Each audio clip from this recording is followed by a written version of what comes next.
All right, Kristen, if you're like me, you love kitchen gadgets. Yes, yes. And so there's some new ones out on the market and they are kind of making a lot of noise and people have been calling with some questions about them. And, I know that you have an electric pressure cooker as well. I do. This is one of my favorite kitchen gadgets just because, as your day goes along and even your week, we really get busy. So this is a great way, a lot of people have slow cookers, but this one's going to cook a lot faster. And we call it a programmable pressure cooker.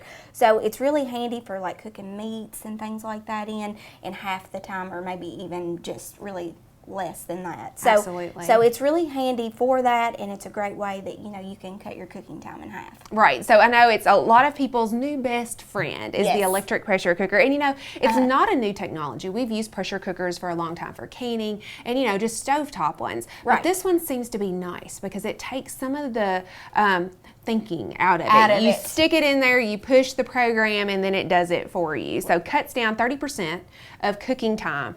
The beauty of it is if you have a frozen piece of meat. Now, I have a lot of chef friends that are saying, no, don't do it. But, if it's quick and you need something really fast, you didn't thaw out that meat beforehand, this could be a lifesaver. Yeah, and that is where I fall short of, is because, I'm thinking, oh, I'd love to have that, and then I think, oh, I don't have time really to de-thaw it. Yeah. And the other one here that we have is an ActiFry. And so what this does, basically, it's a little bit healthier. It's a healthier option for us to have our French fries, our wings, sweet potato fries is probably one of the things that is my favorite to cook in it.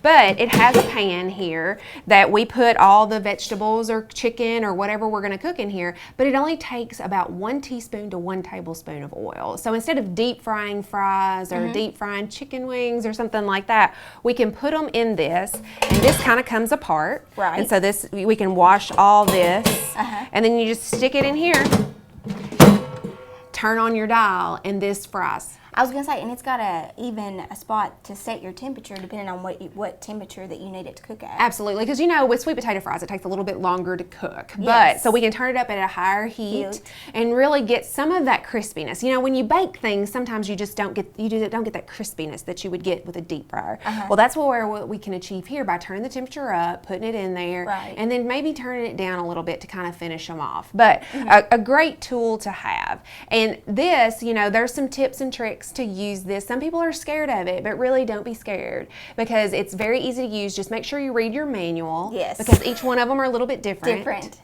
And so, and we've talked about some of the pitfalls, but Kristen's talked about local food's going to be coming in. Absolutely. Shop at your local farmers markets. They have a lot of different meats and vegetables that make it great for cooking in the programmable pressure cooker.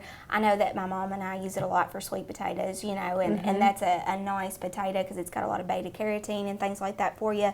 So if you're wanting to cut that in half, the programmable pressure cooker is a nice little gadget to have. Absolutely. Now, if you're interested in maybe a class on how to use either one of these kitchen gadgets, make sure to contact us at the Extension office. You can leave us a comment on Warren County Agriculture, or you can even call our office at 270-842-1681, and we'd be happy to help you out.